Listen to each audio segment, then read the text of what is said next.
In this video, I'll show you how to print in Adobe Express. First, open the project you want to print.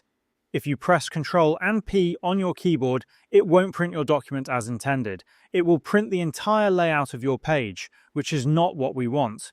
To print your project correctly, you first need to download it to your device. To do this, click on the Download option located at the top right corner of your screen. Next, you'll need to choose a file format. If your project contains multiple pages, select the PDF option. If you are working with an image, you can choose from other available formats. Once you've selected the appropriate file format, click on Download. The file will begin downloading to your device. Once the download is complete, open the file to view it. To print the file, open it and click on the Print option at the top right corner of your screen, or press Ctrl and P on your keyboard. This will open the Print Settings window.